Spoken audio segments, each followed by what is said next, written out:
All right, here's the lesson. Every time you think you know what this show is, you're wrong. In Dandadan episode 4, we finally got the boss fight, and that shit was gas, as we all expected. They spent the first 3 episodes doing a great job of establishing who the main characters are, and now it's time for the animators to flex a little bit, you know? Make like Turbo Granny and let that shit run. Here's where I would break down the highs and lows of the episode, but I can't find any lows.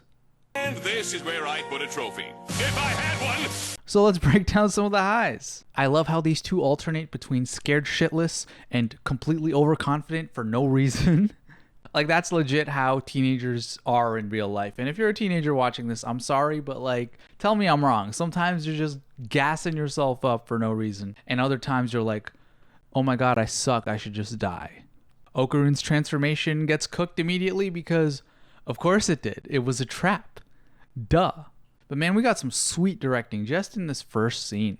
The whole episode is full of awesome cuts, but like, special shout out to this shot of the flashback of Granny in Momo's eyes. Like, that's such a cool and interesting way to do a flashback without taking the audience out of the scene that's currently happening. I've actually never seen that in an anime, and goddamn, that was sick, man. Science Saru is cooking. Also, the first person shot when Momo's riding on Okarun's back. I love me a first person shot in anime. Streets will always remember the scene from Mob Psycho season 2.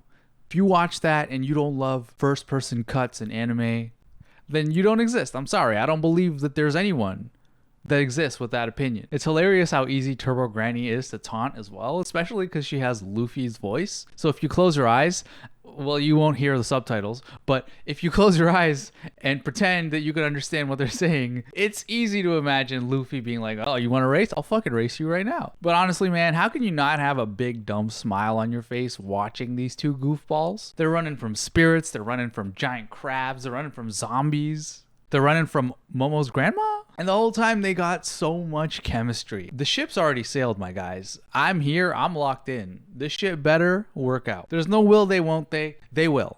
They have to. I talked about this before when I read the manga, but like, goddamn, the writing in this series is actually legit. The Turbo Granny arc is really tightly written when you actually think about it. Let's break down who Turbo Granny is, right? She's an old woman who shows up in locations where young girls were murdered or, you know, otherwise harmed. Those girls are haunting that location and they can't pass on to the next life. And Turbo Granny shows up there to console them, help them pass, who knows? And then when a male trespasser shows up, she steals his dick. That's goofy, but it's legit great writing and it actually has something to say. And just this first arc alone, Dandadan's already surpassed like 90% of shonen in terms of depicting women, having women actually like do stuff in the plot, and having great and interesting thematic writing. I'm not really sure how the giant crab fits into all that, but maybe that's like a mythology reference that I missed or something. Let me know in the comments if you know. Anyways, that was just a real quick recap of Dandadan episode 4. I'm a big fan of this story, so I want to keep doing these. So please let me know if you liked it, you would watch more of it. Drop a subscribe, drop a like, do all the YouTube stuff, please. As a small YouTuber, it really helps. But yeah, if all goes well, I'll see you guys next week. Peace.